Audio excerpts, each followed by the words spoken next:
There's a point I didn't address in enough detail that's too important for me to gloss over.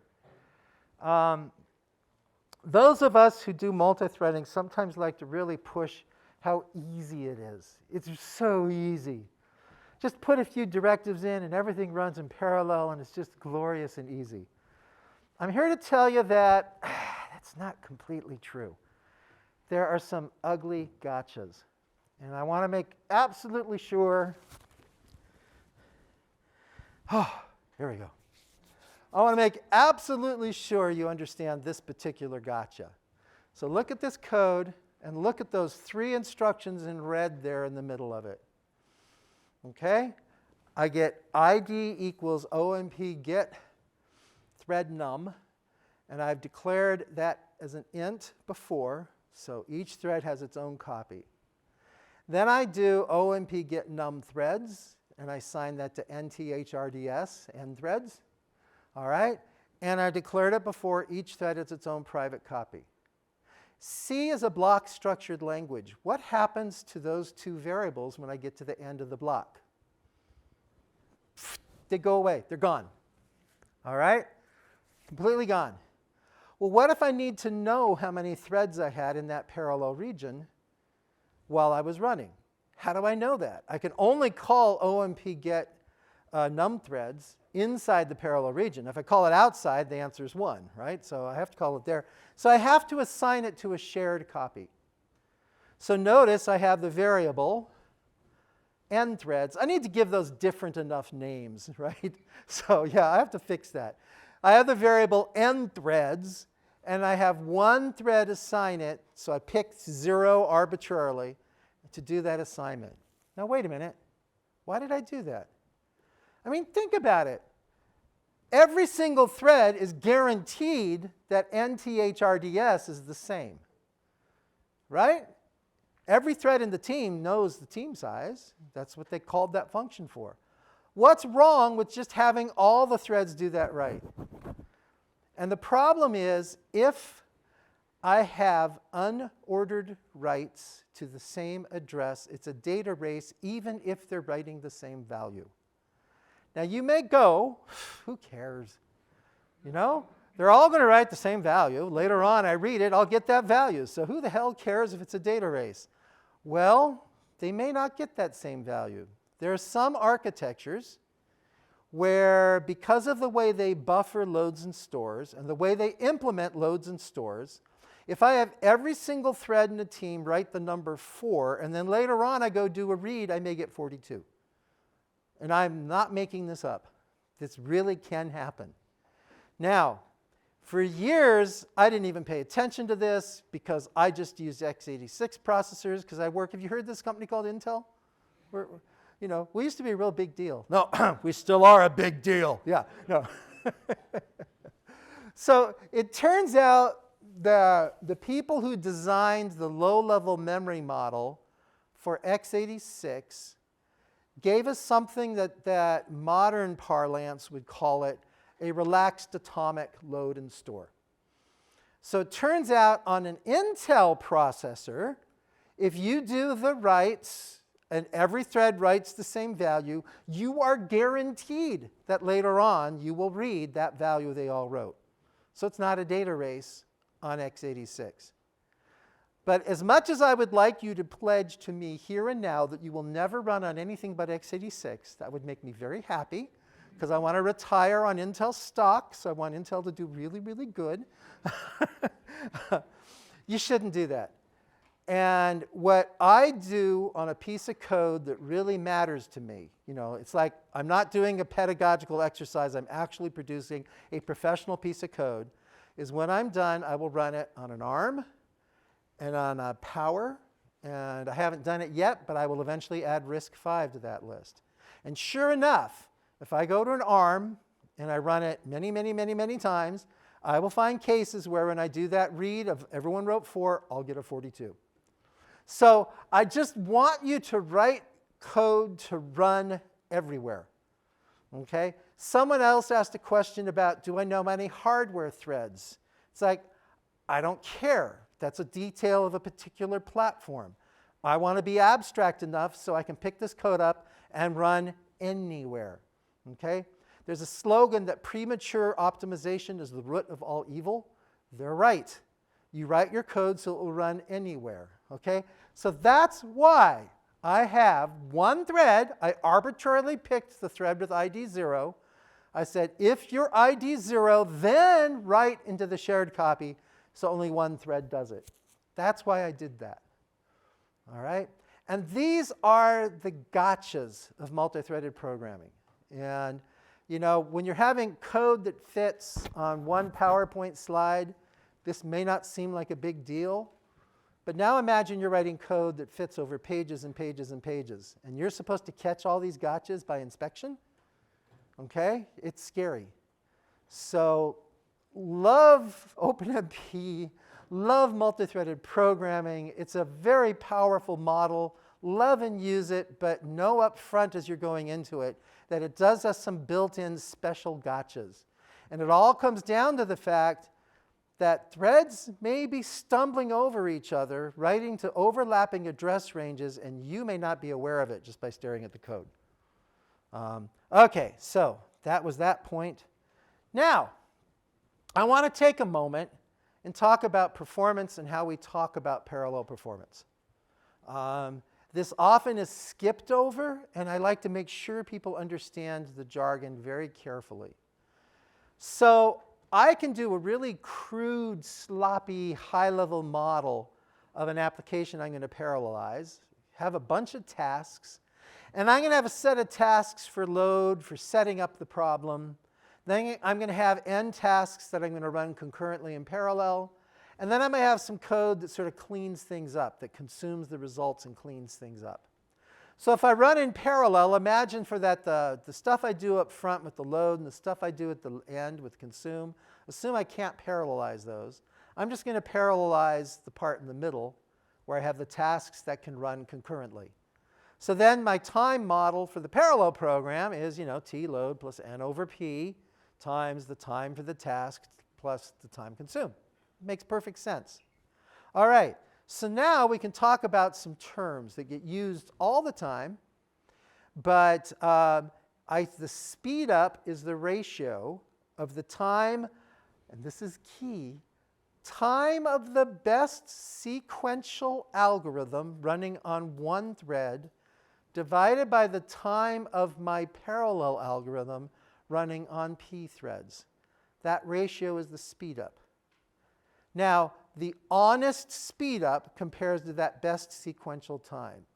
In a technical paper, when I'm reviewing papers, I will harshly come down on any author who does not define what they are comparing against. You must always state it, preferably in the caption of the table where it's there. I'm reporting speed ups relative to the best sequential algorithm. Sometimes for a large exascale application, the problem won't fit on one node. OK, then say, I'm comparing speedups to this problem run with the parallel algorithm on 50 nodes, whatever. But you got to define it.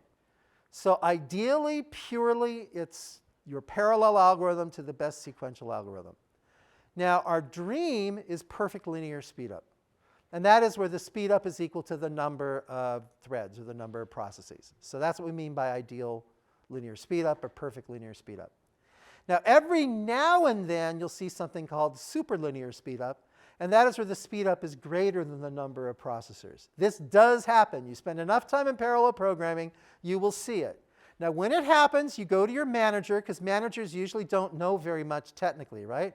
That's why we love them so much. And you go to your manager and you show them the superlinear speedup, and you tell them, look, I am such a brilliant programmer that I have achieved this thing superlinear speedup. And I just want you to know how brilliant and special I am. OK, do that. And most managers will go, wow, you really are beautiful and wonderful and experienced and just do great stuff.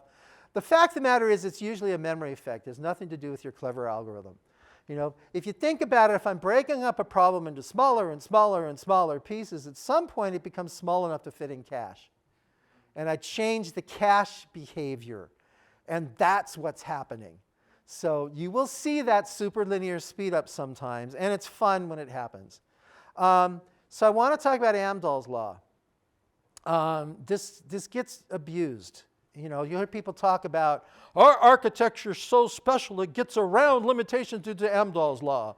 And it's like any vendor who tells you that, you shouldn't buy anything from them because they've just proven to you that they will lie to you. Okay? Because you don't get around Amdahl's law. It's called the law for a reason. All right? And it's pretty simple. You take that equation I gave you for the speed up, and you plug in those terms I gave you for how you represent it in terms of the part that speeds up and the part that doesn't. The part that speeds up we'll call the parallel fraction. The part that doesn't speed up, like that t load and t consume on that slide I showed earlier, that's called the serial fraction. So the serial fraction times the runtime is the time spent in the serial code. The parallel fraction times the runtime gives me the part that will speed up in parallel. So when I plug that all in, the parallel fraction will hopefully speed up as, as I add more processes. If I look at the limit of the number of processes or the number of threads as I approach affinity, what I end up with is that the best speed up I can get is 1 over the serial fraction. All right? You have this in front of you. Remember this.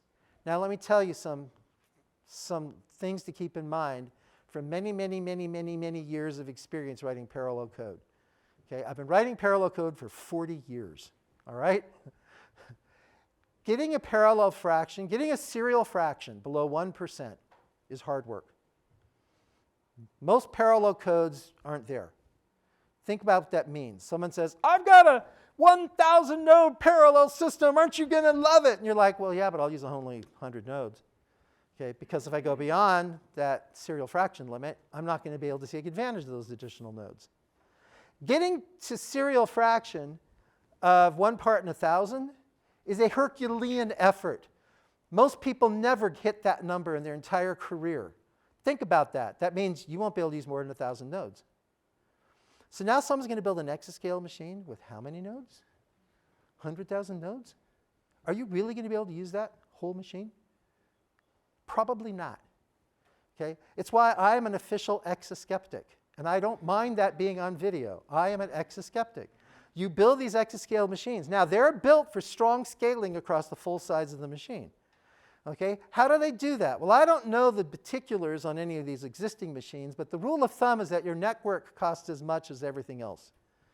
If I'm going to get strong scaling across that size machine, I am paying a buttload of money to get that network running that high performance.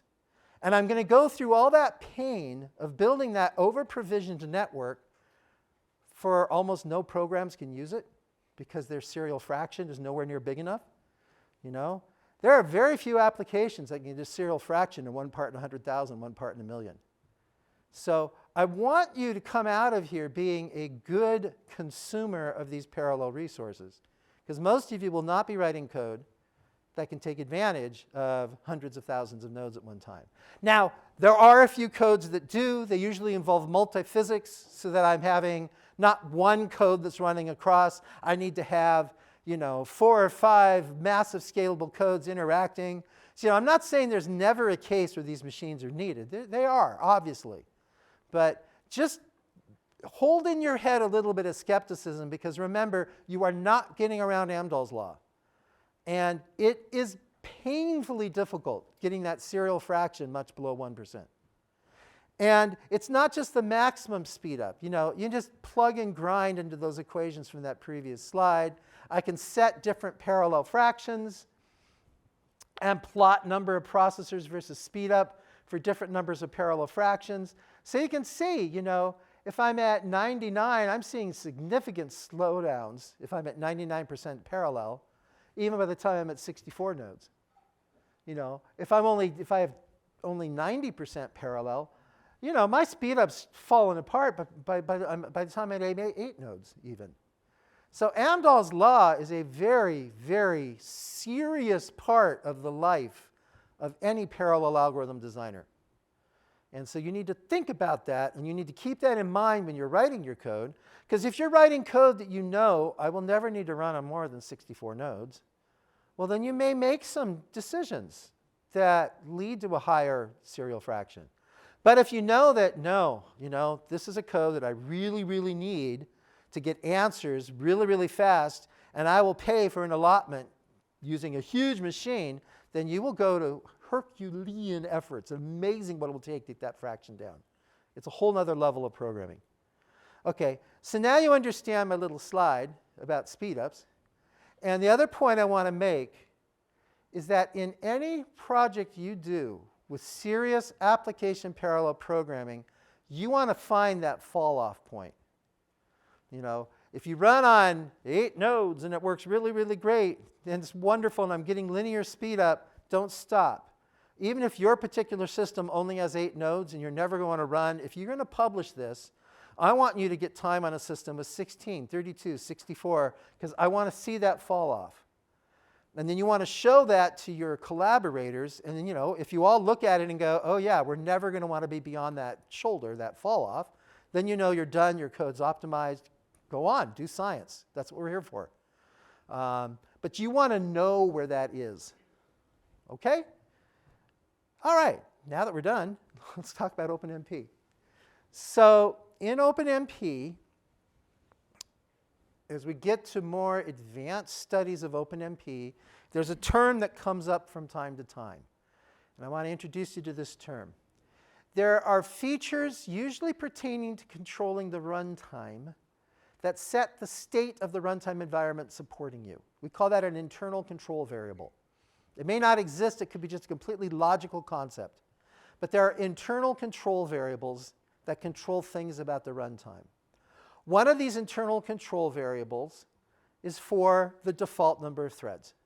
So when I call OMP set num threads, what I'm saying is set the internal control variable for the default number of threads to this value. And if I don't say otherwise, when you call a parallel region, look at that internal control variable value and use that for the number of threads to request. And there's not a large number of them, of these internal control variables in OpenMP. It's just when you're reading the literature on OpenMP, you'll see that term sometimes. And it's just something set inside the dynamic runtime that controls how the system executes. And one of them is the default number of threads. So it's kind of a pain if I want to look at performance as a function of number of threads, if I have to go in and change OMP set num threads and recompile every time. Yuck. You know, do I really have to recompile to change that internal control variable? No. There's an environment variable, OMP num threads. Okay, so in a production level application, you almost never set the number of threads inside the application. Instead, you tell the application, use the default number of threads, and then you tell your user, set that environment variable, OMP num threads, set that environment variable to the number of threads you actually want. So I would go export OMP num threads equals 12. And that's an easier way to do it. All right? So now, very briefly, if you haven't done it already, go into your program you just wrote and vary the number of threads. And we're not going to take long doing this, because I know many of you have already done this. But try and figure out, just informally, where's the drop-off point for your program. Okay? So get rid of that OMP set num threads, make your program take the default number of threads, and then play around with that environment variable and vary the number of threads. It's just 5 minutes, jot down what you see, and as I said, I've known some of you have already done this. Okay, so running on my crappy little laptop, here's the performance I got. You know, I got a decent speed up going from 1 thread to 2 threads. I didn't see much beyond that. There's 4 cores. Didn't see much. What's going on? Many things, but the big one is something called false sharing. This is an important concept for you to internalize. This is part of thinking about how the memory hierarchy works in a modern CPU. Actually, this influences GPUs too. But you really see this most explicitly in a CPU.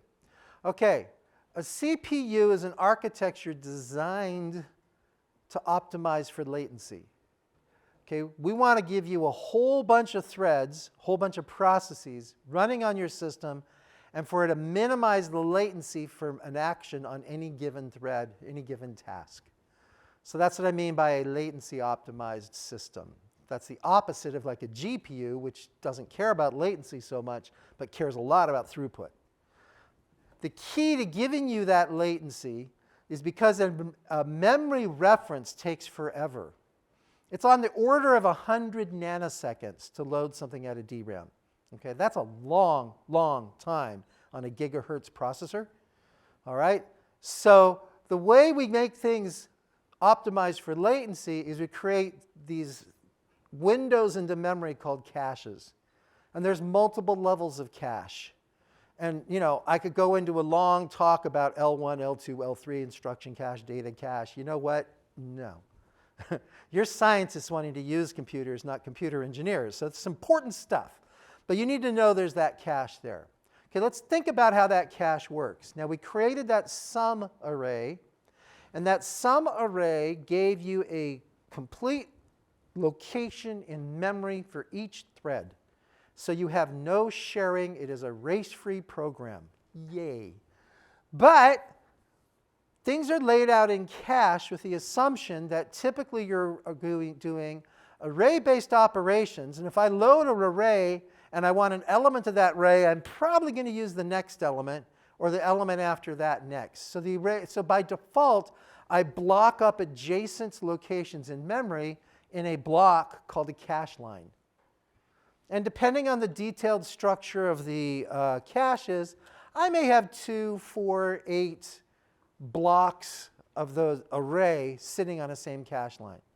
So imagine we're cruising along in our program, our Pi program, and I've just picked up my value of x, and now I'm ready to store my accumulate my next value of the integrand, and I'm going to accumulate it into sum. So thread 0 is coming along and says, all right, I'm ready to do my write. And it's like, OK, do your write. And at the same time, because these are very little itty-bitty loops, right? You know, they're just flying through those loops. At about that same time, hardware thread number 2 says, I'm ready to write my value. Oh, wait a minute. The cache line's over at thread 0. I don't have my value of my cache is corrupted. So I have to go to the cache coherency protocol and say, please give me a clean value of this cache line. The cache coherency protocol goes over to hardware thread 0, running on a particular core, and says, I need that cache. It's going to slosh it back over.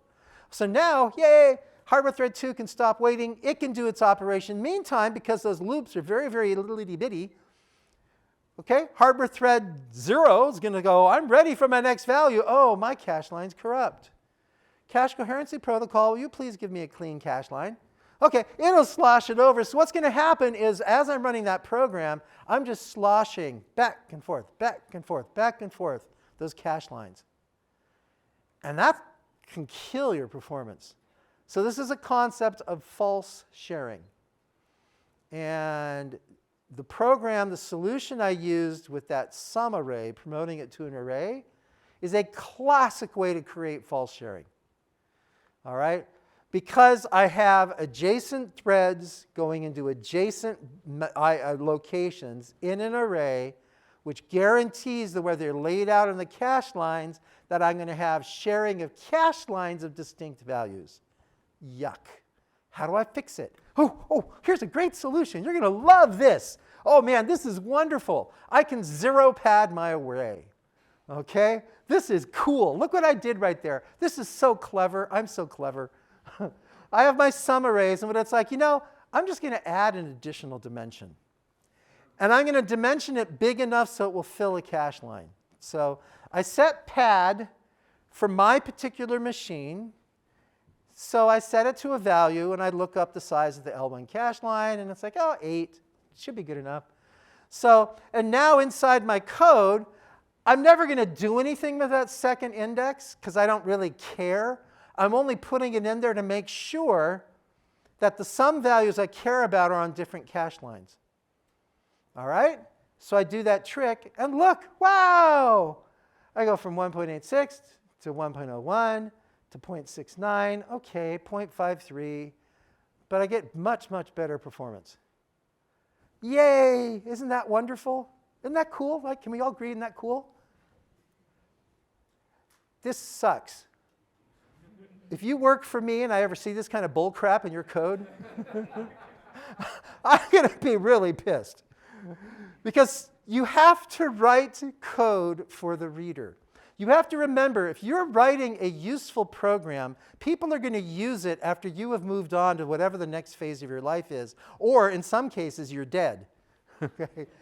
I mean, I'm not exaggerating. A good friend of mine who works on some commercial finite element codes came to me once and explained how he found a piece of code in this company's code base, and I won't name the company, but if I did, you would know the company. And he says, this code's older than me. Okay, this guy was born the same year I was, 1958. Think about that. This is 2021 when he told me this. And there was code in there written in the 1950s, still in their commercial code base. All right? You have to write code if it's so good, and if it's not so good, why are you writing it, right? Come on, work on stuff that's important in life. So if you're going to write code, it's going to be in use long after you're gone. And how's any poor programmer coming along and look at that pad and go, why the hell did you put that there? Okay? This is bad programming practice. It works. It solved the false sharing problem. It's bad programming practice. There's got to be a more elegant way to do this. And I would not have gone on and on and on like that if there wasn't a more elegant way that I'm going to show you right now. We're now going to come to a vitally important topic in multi-threaded programming. It's called synchronization.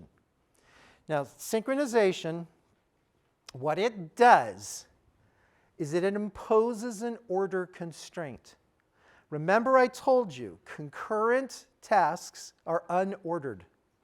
There are times in their execution, though, when you want to impose an order.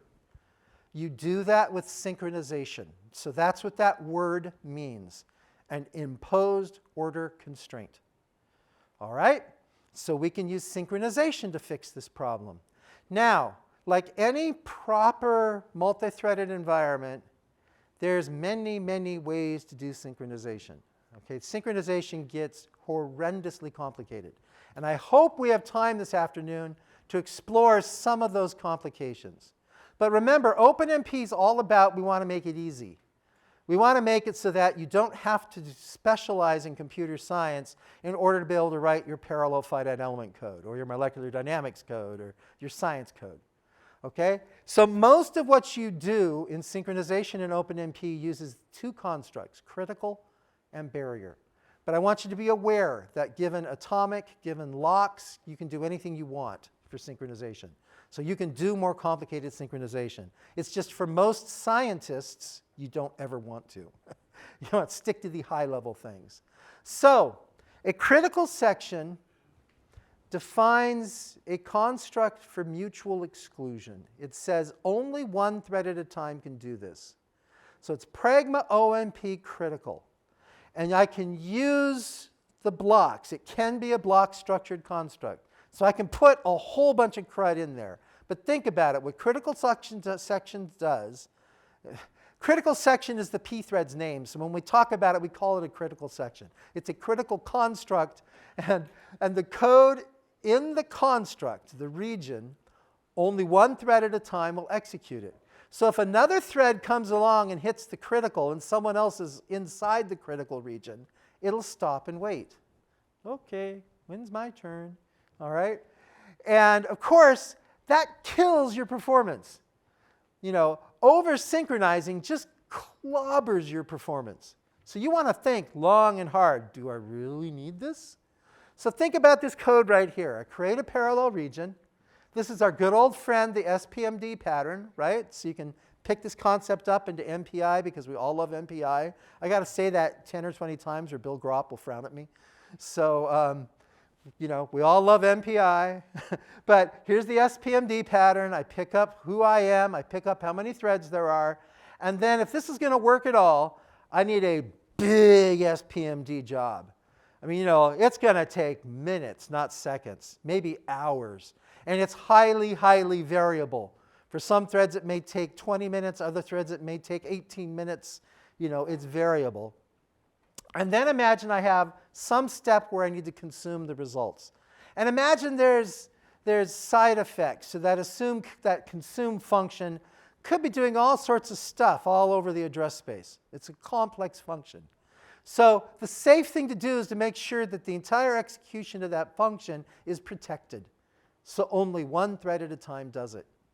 So that's the code I would write. Pragma OMP critical. Now I know that only one thread at a time is going to try and update that RES variable, and only one thread at a time is going to call that function. That's the critical. All right? Isn't that cool? Now there's another construct, and it's called the barrier. Now what the barrier says is that every single thread will arrive at the barrier before any of them proceed. Okay? If the critical section is a hammer to your performance, the barrier is an atomic explosion. It's just, all right, everyone, wait. Just all of you, wait. Wait for the slow guy. Okay, how long are we going to take? Okay, now we can go on. So think long and hard before you use a barrier. But there are times where the algorithms really, really demand it. So imagine this case. This comes up a lot. It's SPMD pattern again. Create a number of threads, my ID, number of threads. Then I'm going to do a big, ugly calculation. And the result of that calculation is going to build an array. All right? Then the next operation is going to use that array. I can't let any thread proceed to use that array until I know all the threads have finished building it. That's what I would use the barrier for. Okay, so, but once again, when you need it, you got to use it. Okay, so you got to know how to use it, and you got to know where you need to use it. But think long and hard in the design of your algorithm to minimize use of a barrier. And when I was talking about how hard it is to get the sequential fraction down, one of the big tricks is a lot of codes are much easier to write if you can use barriers. And if you're going to scale to huge numbers of nodes, you have to restructure the algorithms completely so they don't need that barrier. Because a barrier, especially if you're going to go 100,000 of processing elements, that barrier just kills you. But be aware of it. When the logic requires it, you need to be comfortable using it. All right, so now we get to another exercise. This one I'm hoping takes you 10, 15 minutes, because you're going to start from your last one. Make a copy of that program. Keep the old one around. But make a copy of your Pi program. And what I want you to do is, using the synchronization constructs we've talked about, I want you to create a version of it that doesn't fall prey to false sharing. OK, so this is what I had with the starting point, where I promoted my sum to an array. And here's how I changed it for a critical section. So what I did here is I created a scalar called sum inside my parallel region. And I did the sum into that local variable. And then after that loop, I had the accumulation of that local sum into the global Pi variable. And when I did that, what performance did I get? Well, I got pretty much the same as the padded, which is what you would hope. I removed false sharing. I didn't change anything else in the algorithm. It's still my crappy little laptop. But I eliminated false sharing, and I matched that zero pad result. But with much, much cleaner code, without some weird, out of nowhere padding an array, just by putting that synchronization construct in there. Now, a common mistake people make, and I'm not going to ask you to raise your hands if you did this, because some people get embarrassed. But a lot of people will do this. They'll put the critical section in the loop, okay? Which is, from a synchronization point of view, a correct program. That is a correct thing to do. But the problem is, for this particular loop, I'm not doing a lot of computing outside that critical region. So I've basically serialized my loop. I've basically just clobbered any thought of parallel performance. I've just thrown it right out the window. because all I'm doing is waiting on that critical section. So when you use synchronization constructs, you have to think real carefully about where you put them. You want to synchronize as much as you need to synchronize and no more. Okay? Any questions about critical? No questions. All right, that's good. Now, we're going to move on, but I want to just make sure you have in the back of your head that we've explained the concept of synchronization. We've given you the simplest synchronization construct. There's a lot more on this topic, and it can get horrendously complicated. So try when you're thinking about your algorithms, if you can take care of it at this level, that's great. If you need to go further, like point-to-point synchronization, what if I need thread number 1 and thread number 4 to exchange something at this point? Things get much, much more complicated. And if we have time, we'll go into that. But remember, you have all the slides, so content I don't have time for, you can still look at on your own and we can talk about later. But I want to move on. I want to move on to parallel loops. And for most people, this is what OpenMP is all about. Okay? Parallel loops. And what do I mean by parallel loop? You go through your program, you find some loop, and that loop is where all the neat stuff is happening. All the neat, heavy compute stuff is happening. And the iterations of that loop can happen independently. So I can just say, look, OpenMP, create a team of threads and split up the loop iterations between those threads. Done. Just do it, man. So, pragma OMP4.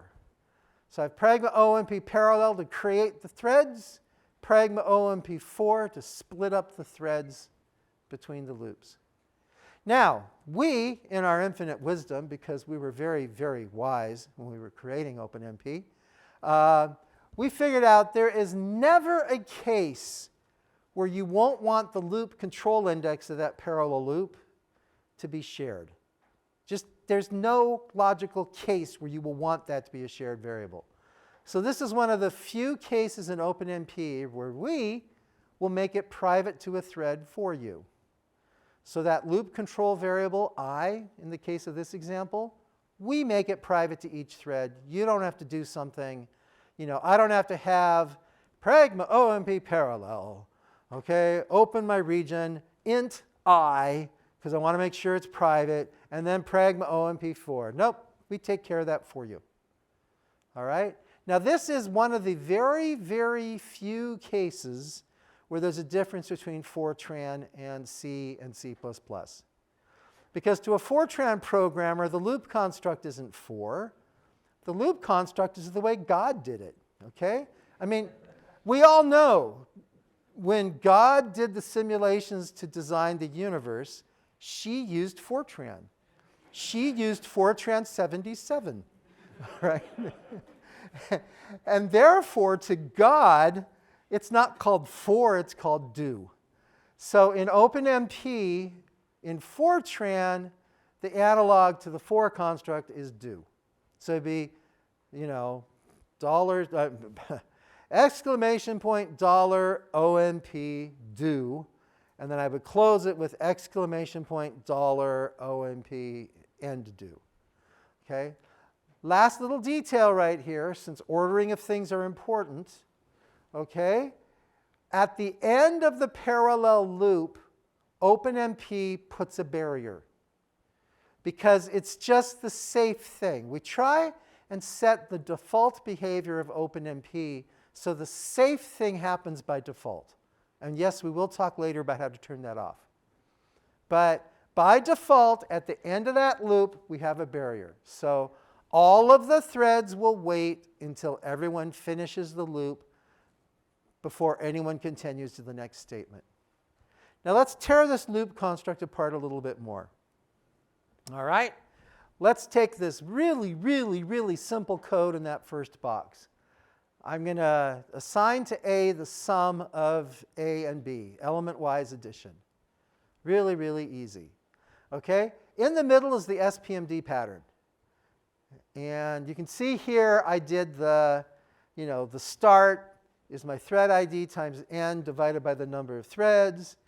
The end is ID plus 1 times the n over n threads. I wanted to show you this because of the trick I did on that next statement after end. Because it's always when you're splitting up loops like this, you always have to deal with what happens when the number of threads doesn't evenly divide the number of iterations. The bonehead easiest way to deal with this is what I did right here. If I'm the last thread, then set my end to the end of the loop iteration index. No other modulus arithmetic, and there are more complicated ways to do that. No, when in doubt, be lazy, and that'll help you out. So at any rate, that's what I did for using the SPMD pattern. Or I could do that, pragma OMP parallel, pragma OMP 4. Which would you rather do? Given that every line of code that you put into a program is another opportunity to make a mistake, so, I mean, really, you have to think that way as a programmer, right? This is inherently superior. Furthermore, those pragmas are, if your compiler doesn't know OpenMP, it'll ignore those pragmas. So that bottom code is portable between OpenMP and non-OpenMP compilers. So there's numerous advantages to doing it that way. Now, when I do pragma OMP 4, I'm not telling the compiler anything at all about how I want it to break up loop iterations. And there are times that you know more. Okay. It is almost always the case that you know more than the compiler does. Okay? Compilers are stupid. When people create chips that require intelligent compilers, what typically happens is they fail. Okay? And if you want a historical example of that, during the break, ask me about Itanium. Okay? And yeah, that was a whole chip designed around having intelligent compilers. And you're all using Itanium chips now, right? No. Okay. So we've added a schedule clause, which is a way for you to give the compiler information about how you want it to split up those loop iterations. So it looks like this. You have now this is a clause you will put on the for construct. And it's schedule, and then you have in parentheses the name of the schedule and an optional chunk size. Okay? So I could have, and we're only going to talk about 2 of them. There are others, but the others aren't used much. All right? So really, there's pragma OMP 4 schedule static or schedule dynamic. And static says, do I have a slide that describes this? No. Okay. What static says is look at my index range, break it up into chunks, and parcel those chunks out to the threads. If I don't tell it a chunk size, then what it will try and do is create a number of near equal sized chunks per thread. I'm sorry, for the team of threads. So if I have 4 threads and I don't give it a chunk size, it's going to try and break up the loop iteration space into 4 chunks, and it'll give 1 to each thread. All right? The details, you don't know, you don't care. Just, I'm going to get 1 chunk per thread. Now, sometimes, it's actually very common, I'll give it a smaller chunk size thinking about the cache hierarchy. If I know because of the arrays I'm manipulating, and if I know from the memory access patterns that the L2 cache will fit 20 loop iterations, so I want to create a cache-friendly blocking for my particular algorithm with what I know about the loop, I may have static with the chunk equal to 20. So sometimes you think about the algorithm and the interaction with the cache hierarchy in setting that chunk size. So sometimes you play around with it. Now, it's another interesting thing, and I do this a lot. I first started doing this molecular dynamics code. I love molecular dynamics because if you think about you're simulating like doing ab initio protein folding, the The protein starts out denatured, and as it's coming along and stretching, it may blundle up into its globular form. That means the number of interactions that I have to keep track of between atoms changes as the protein moves through space. So that's where I would use dynamic. There's no way ahead of time I can decide that, oh yeah, it's always going to be good to have 20 iterations. Sometimes 20, sometimes hundreds. You don't know. So that's where you use dynamic. And so dynamic, once again, it breaks the iteration space into size chunk, and it'll put it into a queue, and a thread will do the first chunk, and when it finishes, it'll go and grab the next chunk. So it will dynamically balance its load. All right? The default size for dynamic is 1. In practice, that adds an awful lot of scheduling overhead. Because think about it. If I put all the iterations in a queue, I've now created a shared data structure which has synchronization, because I have to make sure, because it's going to pop a value off that queue. So I have to make sure only one thread at a time does that. So that's a concurrent data structure. You don't want to go there. Yuck. So you want to minimize how often you're hitting that shared data structure. So with dynamic, I think about the algorithm. If in my molecular dynamics code, I have, if I include solvent and protein, I have 100,000 atoms. It's a smallish protein. I may break that dynamic chunk size down to 100, or 50. And you play around with it so that I'm scheduling bigger blocks than just one. A real handy trick is on static. I'll pick static with a small number, then I get that cyclic distribution. And I find often that gives me better performance than dynamic. What you do is you play with it. You try different schedules, different chunk sizes, until you see how things work best. But that's what you've got. Now, it's real common. I have pragma OMP parallel, where the immediate next thing I do is pragma OMP4. What a pain in the ass that I have to write that out separately. Wouldn't it be nice if I could combine them? Yes, it would be nice. And we were smart enough to anticipate that. So you can have a combined construct, is what we call this. It's equivalent to that case where I have them separate. So pragma OMP parallel 4. And standard practice with OpenMP is you look at your program, you find the time-intensive loops, you figure out how to make them independent, and you put a pragma OMP parallel 4, and you're done. Easy as can be. In fact, I'll tell you, it frustrates us, OpenMP insiders, that a lot of people just do this, and then they're done. And it's like, but you'd get more performance if you thought about the schedule, and if you fused those loops, think how much performance you get. They're like, screw it. Pragma OMP parallel 4, I'll take it I can get.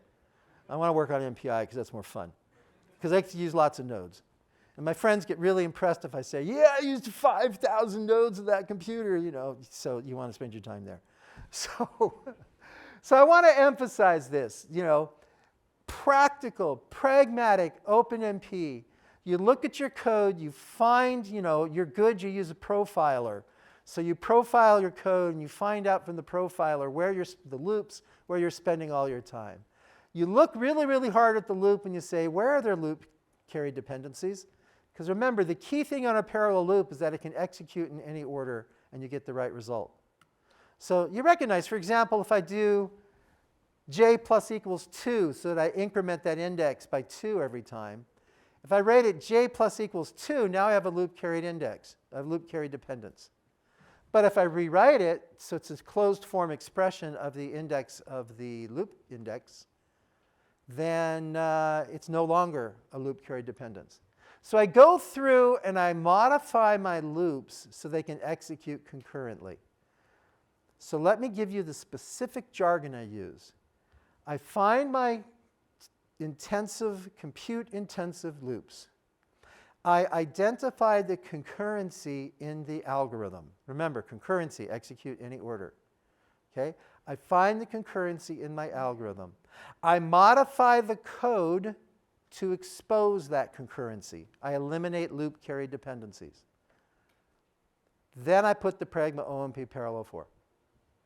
Now, as a good programmer, and please trust me, once again, 40 years experience, test after each one of those. So write your test harness. Write the code. profile defined the loop carried, the loop intensive, the compute intensive loops. Expose the concurrency, so you make these kind of transitions. Test again. All right? And let me tell you a handy little trick. If your loops are really concurrent, run them backwards. There's no reason I can't go for I equals max, I greater than 0, I minus minus, right? Run your loops backwards. If you get the same result running forward and backwards, you probably have a concurrent code. By the way, it's also a good way to find probability floating point arithmetic, changing the order you run through loops. So that's just a handy, useful trick. Then once you know you're running concurrent, then put pragma OMP parallel 4, test again, and then you're all done. You're good to go. So now you know OpenMP. That's cool. Well, there's a little bit more. So there's this pattern in accessing and updating shared variables that's so common. It's built into OpenMP. It's built into MPI. Any programming model worth using builds this in. Okay, I shouldn't say that because I created OpenCL and we don't have a reduction in the original OpenCL. Okay, any rate, I screw up sometimes. So the reduction, imagine I have this case where I'm computing an average, okay? That's a loop carried dependence, but it's in the math. I can't just sort of like hand wave it away. But this pattern comes up so often that we define a construct to work around it. And that's the reduction. And so it looks like this. And I'm going to walk through exactly what this does because it can become very important in how you use reduction. Okay. So the way it looks is pragma OMP parallel 4, reduction clause, open parentheses, then I give an operator. And the next slide is a list of the operators that people typically use. Then a colon, then a list of the variables that are the reduction variables. There can be more than one. In this example, it's just one. It's AVE, A-V-E. Now here's exactly what happens when you do that. The OpenMP runtime will create a private copy of the variable, of the reduction variable, one per thread.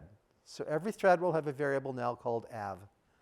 But it's created inside the construct, so it masks the global variable AVE. So it no longer sees the global variable, it just sees the internal one, the one that's private to each thread. It will initialize that variable to the identity of the operator you gave it. So okay, everyone, what's the identity of addition? 0. Gosh, come on, you can do better than that. What's the identity of addition? 0. Okay, still wasn't very enthusiastic, but yeah, okay, 0. Okay, you've made your point, dude. Go on. Okay. It then does whatever's in the loop. I don't have to have an operation that's a plus. I'm sorry. They told me at the video not to do that. Okay. I don't have to have, it doesn't have to be the reduction operator. The reduction operator just controls the initialization of that variable.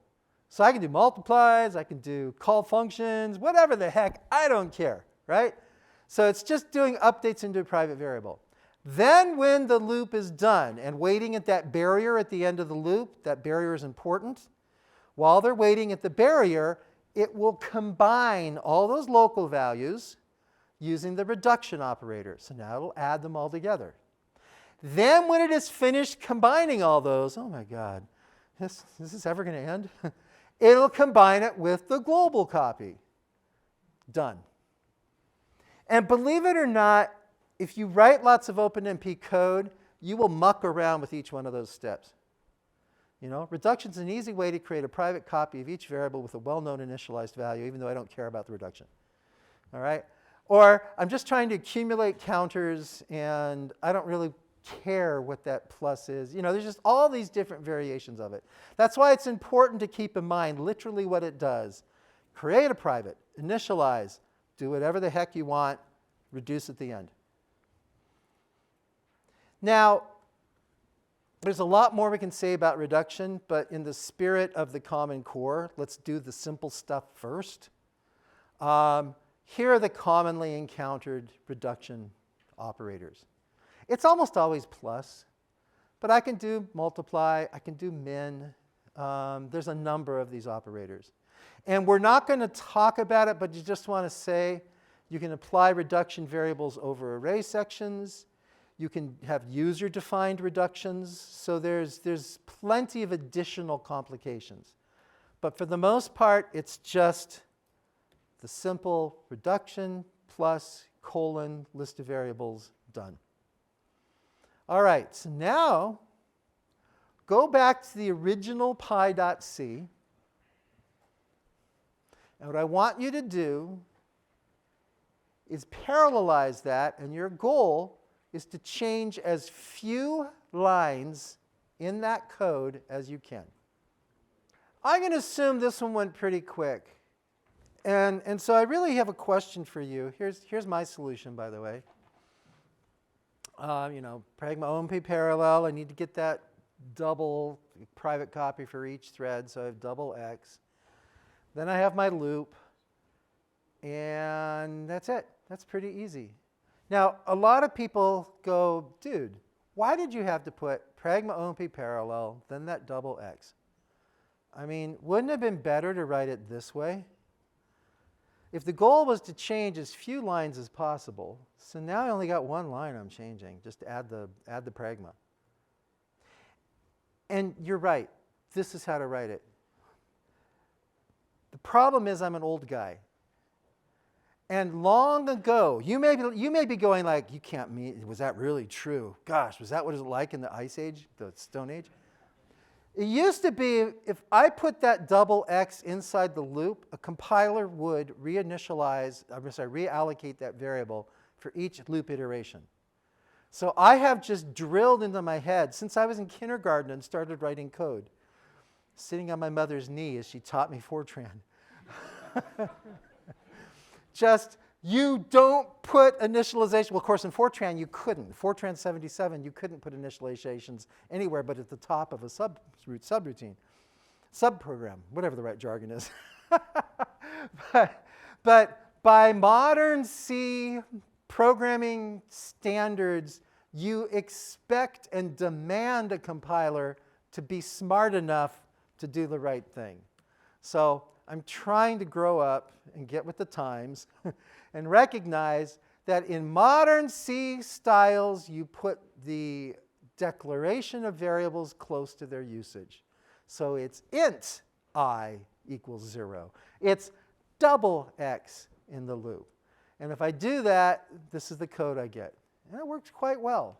So I run this code, and you can see that there's additional overhead setting things up. And let's keep in mind, the Pi program is really effective for a tutorial. It's effective pedagogy, but it's a stupid program. There is none of you who's going to use a supercomputer or even a single node of a serious server and write a Pi program that does a stupid numerical integration, okay? Your programs had better be running longer than 2 seconds. Right? You want something that's going to be running for many, many minutes or hours. So, but when you're running these little itty-bitty programs, all the overheads just slap you right across the face. And sure enough, there's extra overhead in setting up a parallel loop. So my one thread goes to 1.91 seconds. But it speeds up quite nicely on my hokey little laptop. And I get decent performance, and it's very little code. And the other thing is it's very portable code. There's nothing in there that's tied to a particular cache property. It's not favorable of x86 over alpha. That's a piece of code that I can pick up and carry around with me anywhere I want to go. And I can't stress enough how important that needs to be in your thinking about code you write, that you are portable and you will run everywhere. OK, now, there are times you do not want that barrier at the end of the loop. And this is where, let the programmer beware, the safe behavior is you put that barrier. But let's walk through this piece of code. And this shows you where I can take an SPMD style and mix it with a loop parallel style. Of course, you do that with MPI all the time, because we do MPI plus OpenMP all the time. So it's a very common model. So pragma OMP parallel, I'm going to create a whole bunch of threads.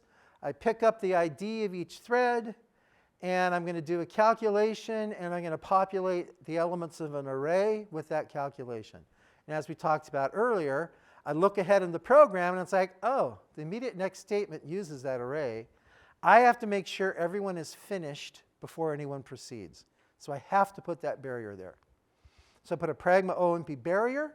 Now I enter my pragma OMP, I enter my loop, and I'm going to do this calculation of the loop, and I'm going to populate a large array, C, with the elements of that computation. OK, that's really cool. I look ahead in my program, and I notice that, yeah, and I'm going to now call a function that uses that array. So I have to make sure everybody's done before anyone proceeds. I want the barrier. Well, it's there by default. Yeah, OK, then I'll just don't have to do anything. This is cool. Now I get to the next loop, though, and I'm going to compute a function operating on that array C, and I'm going to populate another array B, and when I'm done, I'm going to recalculate A, but I'm not going to use B. Well, there's no reason. I mean, I'll use B later on because it's a shared variable, but there's no reason for that barrier to wait. So that's just extra synchronization overhead. So it makes sense to say, don't put the barrier at the end, man. When a thread's done, it's just going to go straight on to do its part of the next calculation. So I'd put a no wait there. So no wait says ignore the barrier. Now when I get to the end of the parallel region, well, there's always a barrier. You can't turn it off. It doesn't make any sense to not turn it off. So that you can't put a no wait on a pragma OMP parallel. There is a barrier there. Just get used to it. You can't do anything about that. All right, so that's the use of no wait. Questions? Always verify your program works and is fully tested before you put any no waits in the code. Because of course, I put a no wait, I'm opening myself up to a world of hurt. And remember, complex functions sometimes have side effects. So if you didn't write that complex function, you may not know that it's doing updates to other variables, who knows where. So be very, very careful before you put no waits in a code. But remember, a barrier is just a brutal synchronization construct. And when you can remove them, get rid of them. All right? Now, I'm going to throw one more subtlety at you because I don't say it later. Imagine, and I need to create a slide for this. Imagine on that loop with the no wait. Imagine I had a reduction. Okay? So there's something else going on in the loop, and I have a reduction clause. When can I depend on that value of the reduction? I put a no wait on there. There's no barrier. Remember when I described reduction to you? I said, and when we're waiting at the barrier, we're going to combine them all. Well, what if I get rid of the barrier? Then do I have the reduced value after that loop? No, you do not. What OpenMP tells you is that at the next barrier, after the next barrier, then you'll have that reduced value. So if, and I'm sorry, video people, if I won't stand in front, how's that? If I have a reduction on this pragma, suck in the gut, yeah, you would not be able to use the value of that reduction variable and have the correctly reduced value until after this barrier here.